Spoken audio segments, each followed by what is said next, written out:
Hey, shalom, shalom, shalom, makam, which is peace unto you all. Hi, Rob Tawab La Atam Zach Yakam Yawaman Rachador Charlotte, which is good evening. This is your brother Yawan from the GMS camp in Charlotte. Nachamatam Kaya Malakata Shamayim Kwara. Repent ye for the kingdom of heaven is at hand. Call Halayim La La Banawa Yahweh Bahasham Yahweh Shai Bahasham Rocha Godash Wamashanal Azakwanim Na Wamalakim Sharochagadar, which is all praises to our Father Yahweh, which means he exists. Bahasham in the name Yahweh Shai delivers in double honors to the elders and apostles of Great Millstone. Zayah Ramya, this is Jeremiah chapter 14 and verse 13, in which the subtitle it reads, it says, false prophets, which in Hebrew that would be Nabayayam, Nabayayam Shakwaryam, Nabayayam Shakwaryam, which is Nabayayam is the prophets, all right, and then Shakwaryam is false, in which the Yam at the end of Shakwar essentially goes into making it plural. But verse 13 it says, then said I, Lord, power, behold, the prophets say unto them, ye shall not see the sword, neither shall ye have famine, but I will give you assured peace in this place. Let's get this in the NLT. And it says, then said, O sovereign Lord, their prophets are telling them, all is well, no war or famine will come, the Lord will surely send you peace. All right, and amongst those of the circumcision, you have false prophets saying this, you see, but then, all right, those amongst the those that are not amongst the circumcision, all right, which represents, so-called Christian pastors, all right, different leaders of 2/3 Jake, essentially, they have ascribed or taking the scriptures upon themselves, all right, and saying that the Lord sent them when the Lord didn't truly send them, all right, because those that the Lord truly sent, they will be bringing forth the correct message. All right, verse 14 it says, then the Lord said unto me, the prophets prophesy lies in my name. I sent them not, neither have I commanded them, neither spake unto them. They prophesy unto you a false vision and divination, and a thing of naught, and a deceit of their heart. So ultimately, these messages and things that they having in their minds are essentially these messages are not from the Lord Yahweh Bahasham Yahweh Shai. They're ultimately imaginations. All right, they're ultimately vain visions. All right, so let's get a couple more. Just wanted to go into the topic of the false prophets. All right, so this is Matthew chapter 24. We'll get verse 11. It says, and many false prophets shall arise and shall deceive many. In which you had false prophets, in the ancient world, you see, and you got them today. All right, in which, the false prophets nowadays, all right, are coming by way of what they call influencers, or these content creators. All right, everybody's a prophet, on social media nowadays, but more specifically more specifically, those amongst the circumcision. All right, and then you got those that are outside of the circumcision, but then again, given a common day example as to false prophets are rising. All right, because what we see on social media, all over YouTube and things of that nature, everybody's picking up the scriptures and they're trying to read off what's going on, you see, but they ultimately don't have the understanding to break down the scriptures. Only the men of the Lord have the understanding to break down the scriptures. All right, but just going back to the point that many false prophets are rising currently. All right, so let's also get this. Let's get Luke. We'll get Luke chapter 6, and we'll get verse 26. And it says, woe unto you when all men shall speak well of you, for so did their fathers to the false prophets. All right, let's get this in the NLT. And it says, what sorrow awaits you who are praised by the crowds, for their ancestors also praised false prophets. All right, let's go back to the NLT, and it says, woe unto you, which woe means misery or destruction. Woe unto you when all men shall speak well of you. All right, because when men are well spoken of, essentially that's talking about amongst the world, that worldly type of spirit. But it says, woe unto you when all men shall speak well of you, for so did their fathers to the false prophets. So that's essentially the same spirit, that was in the ancient world. They wanted to be essentially be seen of men, and they wanted the praise of men. So um, if everyone is speaking well of you, all right, essentially that would show that you're not in the correct spirit. And that's essentially the spirit that again these false prophets is coming in. So let's also get this. Let's get Jeremiah. Let's get Jeremiah chapter 23. Jeremiah 23 and verse 1. And it says, "Woe be unto the pastors that destroy and scatter the sheep of my pasture, saith the Lord." Because a pastor is supposed to be there to take care of the sheep.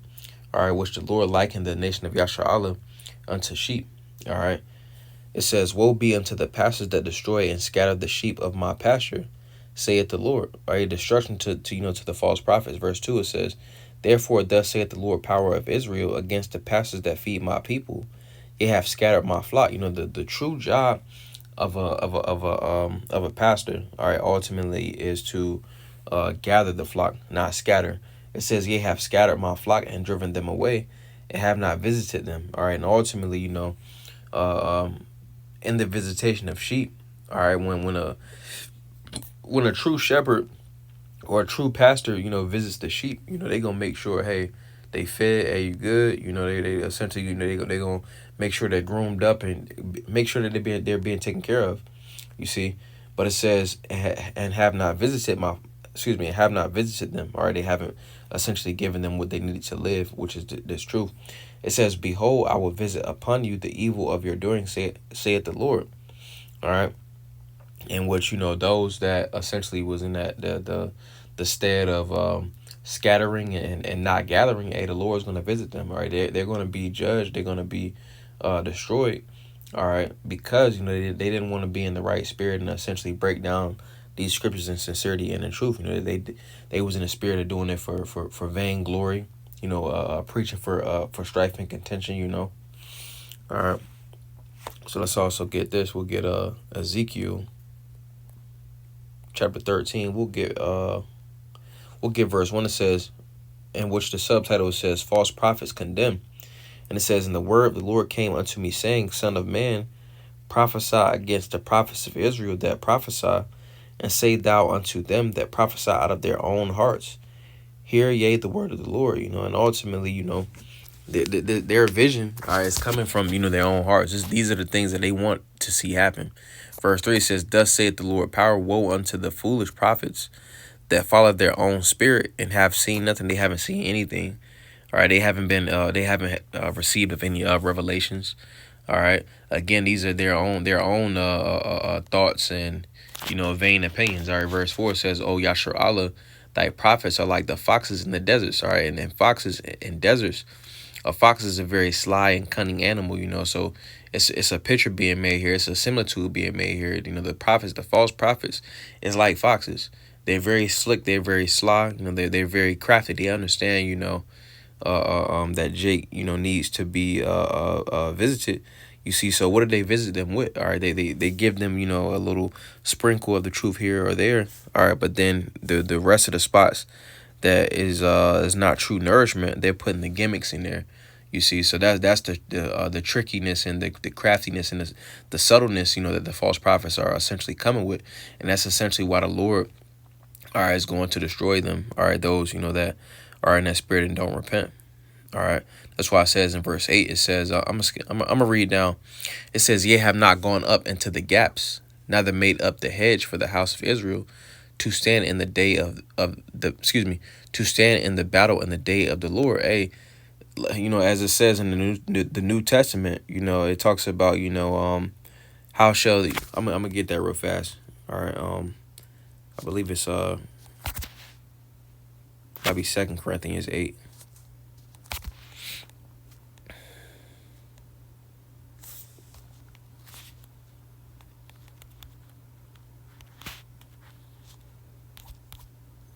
First Corinthians chapter 14 and verse 7. It says, "And even things without life-giving sound, whether pipe or harp, except they give a distinction in the sounds, how shall it be known what is piped or harped? It says, "For if the trumpet give an uncertain sound, who shall prepare himself to the battle?" Nobody's gonna prepare themselves to the battle. Because you got certain tunes and stuff like that. With the with the trumpet. All right, so you got a trumpet for the feast days. All right, or you got the horn for the feast days, or you got a horn for battle. All right, so if we're going out into battle, essentially the battle horn would have to be blowing.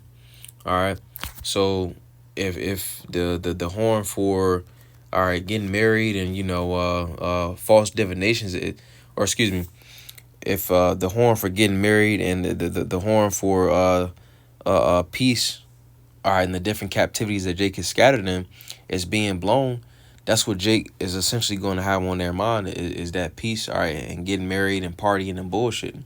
All right, which essentially those represent those false divinations that's being pumped out, all right, by these false prophets. All right, let's go back to Ezekiel chapter 13. We'll get we were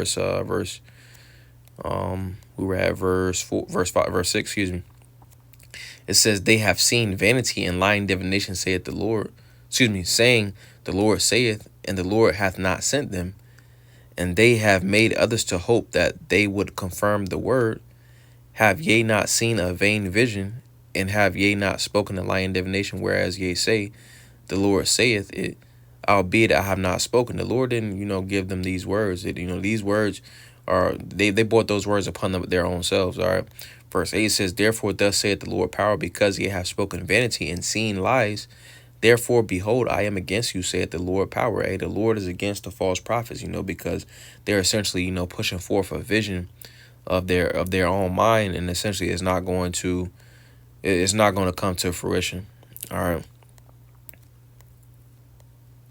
So I'm gonna read down, and that'll be it. But this is Ezekiel chapter 13 and verse 9. It says, "And mine hand shall be upon the prophets that see vanity, and that divine lies. They shall not be in the assembly of my people, neither shall they be written in the writing of the house of Yasharallah, neither shall they enter into the land of Israel. And ye shall know that I am the Lord power.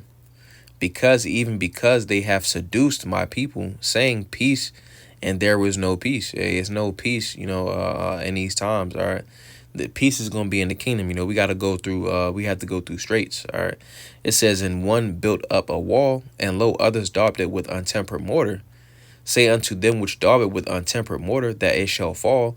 There shall be an overflowing shower, and yea, O great hailstones shall fall, and a stormy wind shall rend it." It says, "Lo, when this wall is fallen, shall it not be said unto you, where is the daubing wherewith ye have daubed it?" So essentially, they built up, a false sense of shelter. All right, they built up a false sense of covering. You see, so when the different adversities come down, all right, when that structure is tested, it's gonna fall. All right, verse 12, it says, "Lo, when the wall is fallen, shall it not be said unto you, where is the daubing wherewith ye have daubed it? Therefore thus saith the Lord power, I will even rend it with a stormy wind in my fury, and there shall be a overflowing shower in mine anger." It says, "And great hailstones in my fury to consume it. So I will break down the wall that ye have daubed it with untempered mortar, and bring it down to the ground, so that the foundation thereof shall be discovered, and it shall fall, and ye shall be consumed in the midst thereof, and ye shall know that I am the Lord." So essentially, it says, "So the foundation thereof shall be discovered." Let's get this in the NLT. And it says, "I will break down your wall right to its foundation, and when it falls, it will crush you. Then you will know that I am the Lord." So essentially, that untempered mortar, represents, or excuse me, it says,